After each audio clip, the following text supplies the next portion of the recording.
And now for a review of what's making the headlines in the papers this morning, let's bring in a RISE analyst, Dr. Constance Ikoku. Good morning, Constance. A very good morning to you, Charles. Wonderful to see you today. Same here. That's good. You sound wonderful. And Yolanda, how are we today? I'm great. You look very dashing this morning. Oh, thank you. Yeah. You don't look bad yourself. Thank you. Good to see everyone. Likewise. Okay, to look at the papers with us today, we have Emmanuel Azikan. He is a columnist with Vanguard newspaper. Hello there and welcome to the program. We'll begin with this day. Today it's all about Buhari's burial.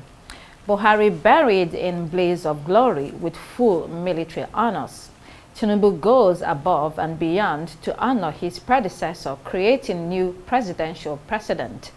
President Bola Tinubu did indeed go over and above in this funeral, so much that the family of late former President Shehu Shagari have, according to this report, complained that Buhari did not accord Shagari, who died in 2018, a similar honor. Buhari simply sent the secretary to the government, boss Mustafa, to lead a federal government delegation then while he was in Abuja, or stayed back in Abuja. In contrast, yesterday at Buhari's burial, the president pulled out all the stops. He spared absolutely nothing to give him a befitting farewell. Emmanuel, what a burial. It's the end of an era. It's done. Well, you've just said it is the end of an era, what we generally regard as the Buhari phenomenon. And starting from the fact that Buhari did not give President Shehu Shagari the befitting burial that was expected of a former head of state, I think that was a good outing by this day, recalling the issue between President Buhari and President Shehu Shagari. You recall that it was Buhari that overthrew, or was part of the coup that overthrew President Shehu Shagari and brought an end to the Second Republic. Now, concerning one must also commend Tinubu for what he did yesterday. He was there. He was personally there. He took control. It's something that President Tinubu must be commended for. Now, you said it's the end of an era. The end of an era of the Buhari phenomenon. You know, and the end of Buhari was undoubtedly a bundle of contradictions. He was esteemed by many, the Talakawa, as somebody of integrity. In fact, I must say it today that even yesterday, a senator from the southeast was telling me of the personal integrity that President Buhari brought to play while he was president. In fact, refusing sometimes, despite the promptings from political aides and associates, to use the judiciary to boost his political fortunes. But whatever he did, the reality we have it today is that he was somebody who came to power pushing three main agendas. One was anti-corruption. The second was lifting the economy. And the third was had to do with fighting insecurity in the country. Talking of corruption, this was a man that his anti-corruption that's Ibrahim Mangu, was swallowed up in controversy. And when Buhari was leaving office, we had a national scandal that of what we call the Nigerian air, where the whole nation was scammed by one of his appointees. So that talks to do with his fight against corruption. As concerning the economy, another agenda he came with to power, under Buhari, we suffered two major recessions. And the GDP, Nigeria's GDP came down, almost halved under him, and we became generally regarded as the poverty capital of the world. And also, concerning insecurity, by the time he came to power, the banditry was mainly in the northeast and the northwest. By the time he was leaving office, the whole country was almost insecure.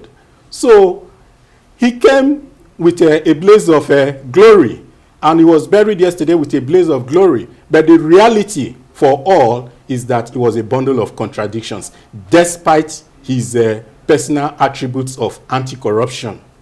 All right, let's look at the front pages of all the papers actually covered this burial. We'll start with Daily Trust. There, very great photos all over. We have how Buhari was honored and buried. Lots of high-profile dignitaries at that burial, as well as people from all over the north and maybe some other parts of the country that went to Katsina to pay their last respects to the former president.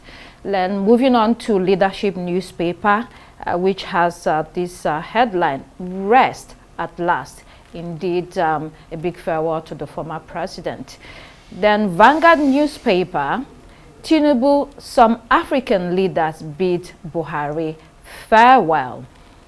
Then Daily Sun also had a coverage, Buhari, the end.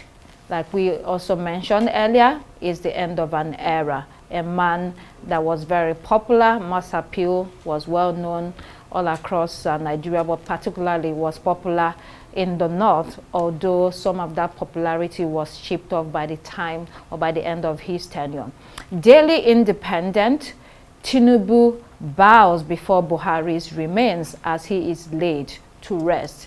We remember that Tinubu was personally there to receive his remains when it arrived from London, paying that great respect to a man who was his political associate, with whom they built a party together that now remains the ruling party in Nigeria today. The Punch newspaper, final salute. Nigeria beats Buhari, emotional farewell. It goes on and on and on. We will have to say farewell to our former president. And yeah. Moving on to other stories in the Daily Sun. Visa row. FG pledges diplomatic resolution with US, UAE. UK begins issuance of e-visa for Nigeria, Pakistani students and workers. The federal government says it is committed to strengthening cordial diplomatic relations with these two countries. It also said that the US mentioned visa overstay by some Nigerians and lack of identity records as part of the reason these reviews are happening. The government therefore urged Nigerians to obey visa regulations of host countries. And as for the United Arab Emirates, it says it's yet to receive formal communication regarding new visa requirements for transit visas, but is committed to resolving any issues. While some bad eggs may flout visa regulations in some countries, this whole visa matter reflects deep global inequalities and systematic bias that hinder mobility and dignity for Africans. Even when they meet visa requirements, there's always excessive scrutiny, humiliating processes in some cases, and arbitrary rejections. Emmanuel, your take on this story? Well, it's been on for the second week, I think, now. The fact is that no country wants its territory to be overstretched by foreign nationals. You remember even in the 80s, when Nigeria was prospering as it were, early 80s, and Ghana was in its own state of decline at that time, that Nigerians had some resentment towards Ghanaians. So I think this is what is happening because of the situation we have in the land. Our leaders are not prioritizing the issues and the welfare of the citizenry. That is why people are checking out. In fact, talking of Buhari, you remember in 1984, Andrew, don't check out. We remember that mantra. But yes, unfortunately, our president died abroad. Our president died abroad. And at the same clinic, there was another former Nigerian leader in the same clinic at the same time. So if we are prioritizing issues as concerning the well-being of the citizenry, prioritizing the issue as concerning the welfare, people will not be, Nigerians will not be checking out. Doctors are checking out. Everybody is checking out. At the time Buhari was leaving office, his wife said that they have a state-of-the-art clinic in the State House, that we don't have reason for medical tourism anymore. She said it just as days before she left office. But today, that clinic is not being prioritized by our leaders. So that is the issue. Our leaders should prioritize the welfare of the citizenry. Well said. Bottom line, you have to build a prosperous nation. Yeah. And like you reminded us, that popular advert then, Andrew, no checkout, Yes, sir. was in the 80s. You know, it hasn't changed much today. Okay, moving on to Daily Independent. Cashew expansion drive.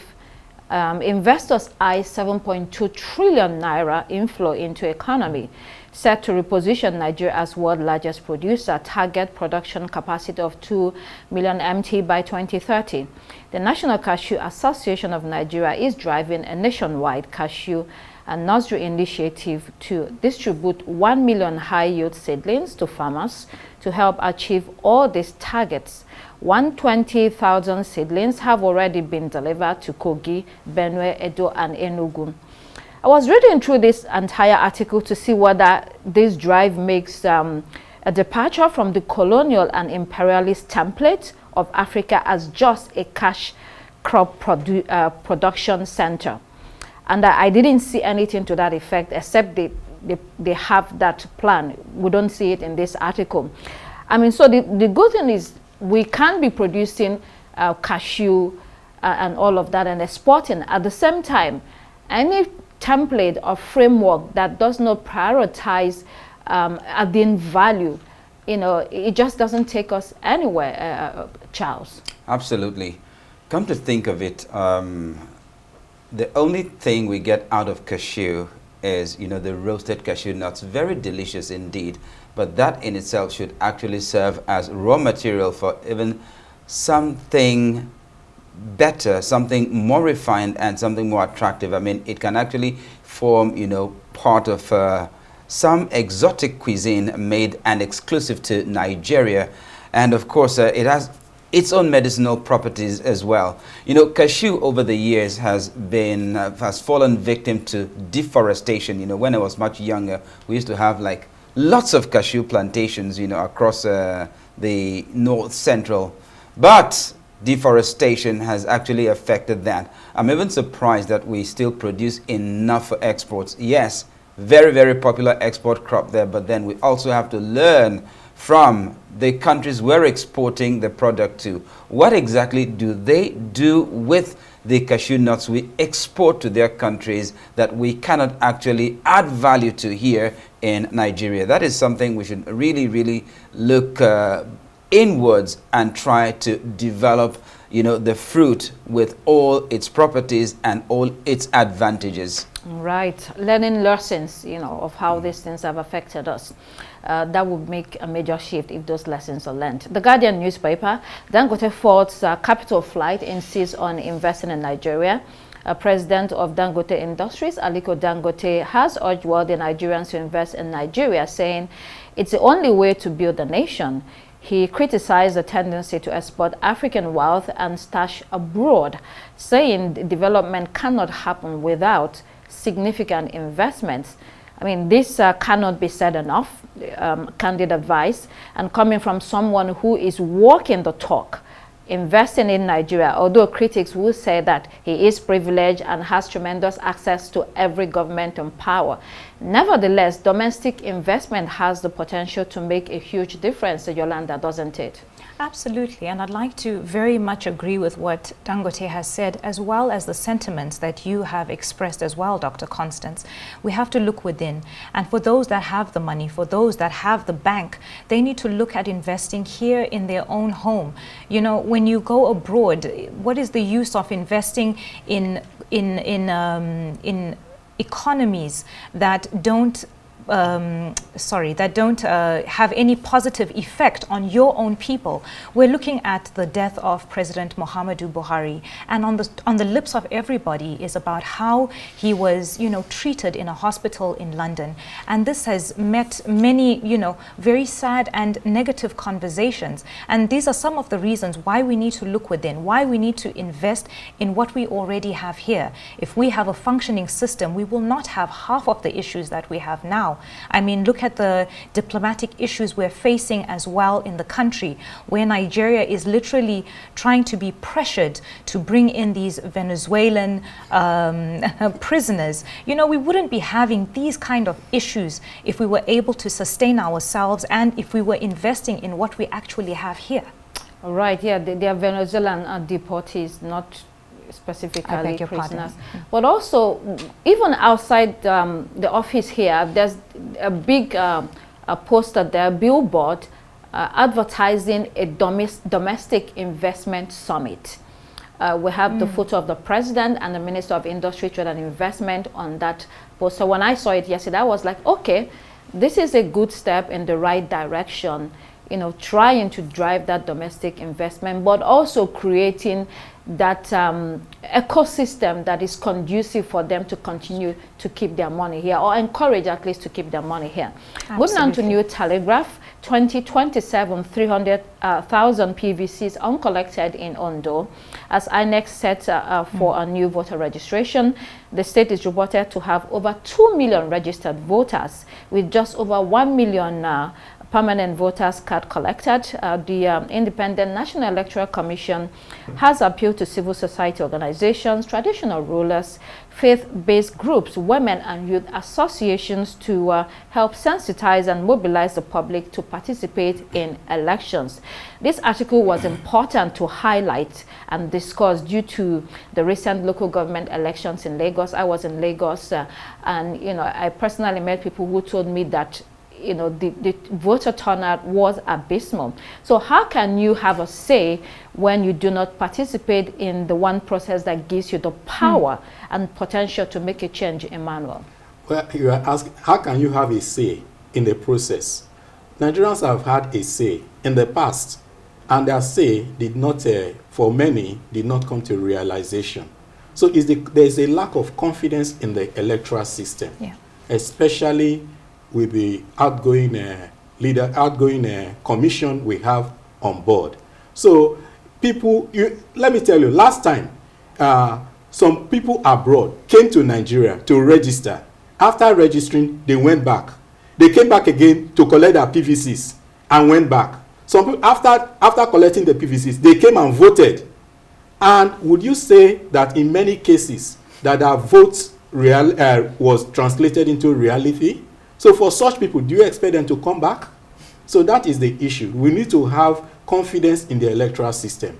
We need the electoral umpire to be non-partisan, to follow the rules set out. And that, I think, will draw people to vote. I'd like to agree with Mr. Aziken. I mean, there's so much voter apathy. Because if you look at the trend, candidates probably don't emerge from the electoral process itself. They are emerging in the courtroom, or they're being confirmed in the courtroom. I mean, it's very difficult to have elections in Nigeria now where the losers would accept the result as, you know, genuine.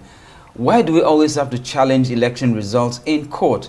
That's because over the years it has been proven, probably without reasonable doubt, that there is something wrong with the electoral process, and that's why, you know, it is the courts that are pronouncing winners for elections. So the electoral process definitely has to be fixed. Otherwise, we will continue to have voter apathy. All right. The Punch newspaper this morning: Awujale's burial frees Yoruba kings from ritual slavery. Oluwo, the Oluwo of Iwo, Oba Abdul Rashid Akombi, says the burial of the late Awujale of Ijebuland, Oba Sikiru Adetona, restores sanctity for Yoruba traditional institutions. The late Oba was not subjected to mutilation or cannibalization by traditionalists, he noted, but was buried according to Islamic rites. He argued that late Adetona has set a path of honor for deceased Yoruba monarchs. Again, as discussed yesterday, the deceased should be buried as they had wished. A high-profile king as well. At the same time, this raises the discourse about how some view Abrahamic religions, Christianity and Islam, as superior to African traditional spirituality, which it is not. Every religion or spirituality should be accorded the same recognition, even when some say or argue that there are some practices that we do not need to retain any longer. Very quick comment on this so we can move on. Anybody can come here.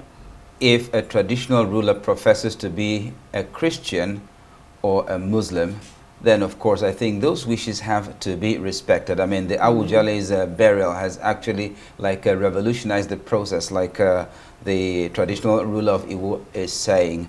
Yes, of course, I mean traditional ruler, but a traditional ruler doesn't necessarily have to be a traditional worshipper or traditional believer. Yeah, definitely. Or otherwise, we may just have to rule out the adherents of the Abrahamic religions in considering, you know, the traditional monarchy. So we restrict it to only the traditional religious believers, and then we won't have that controversy again. Okay, quickly, Vanguard newspaper. Although it's the same, I mean, the list stories are on Buhari, but let's still take it. Tinubu, some African leaders bid the Buhari farewell. But there are also others. We are yet to receive formal communication from UAE, that's federal government. We've seen that gunmen allegedly killed 20 in Plateau night raid.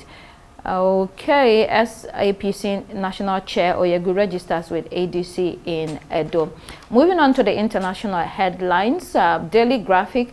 President Mahama scraps fuel allowance for appointees and steady the Ghanaian currency gains sustainable. Governor of the Bank of Ghana said this gain is driven by deliberate strategic economic policies.